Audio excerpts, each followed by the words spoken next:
Pemerintah melalui Kementerian Keuangan sebagai pemegang kebijakan fiskal dan Bank Indonesia sebagai pemegang kebijakan moneter telah bersepakat untuk berbagi beban selama upaya pengentasan pandemi COVID-19 dan dampaknya di sektor perekonomian. Akan tetapi, pandemi COVID-19 sampai saat ini masih diliputi ketidakpastian garis akhirnya. Vaksin sebagai penentu masih belum sampai siap diproduksi secara massal. Di sisi lain, perekonomian mulai mengalami kontraksi dan Menteri Keuangan sudah menegaskan resesi yang terjadi di sisa kuartal tahun 2020. Karena itulah, kebijakan burden sharing telah disepakati untuk diperpanjang hingga 2022. Bank Indonesia secara khusus harus bisa melakukan kebijakan ahead the curve atau mendahului kurva. BI sejatinya dapat memproyeksi dan menyusun kebijakan sehingga kurva yang nantinya berujung pada ketidakpastian dan hal-hal yang tidak menguntungkan itu bisa diantisipasi sejak awal. Apalagi, keputusan untuk memperpanjang burden sharing akan berpengaruh pada kepercayaan pasar hingga tingkat global.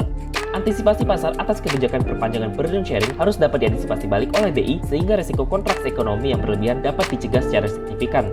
Potensi tekanan lebih berat akan terjadi dalam operasi moneter BI sebagai upaya penyerapan SBN di pasar sekunderi. Hal ini disebabkan pasar akan memiliki sentimen kecenderungan untuk melepas SBN yang dimilikinya dan BI harus menjadi pihak paling utama di pasar perdana untuk menyerap itu.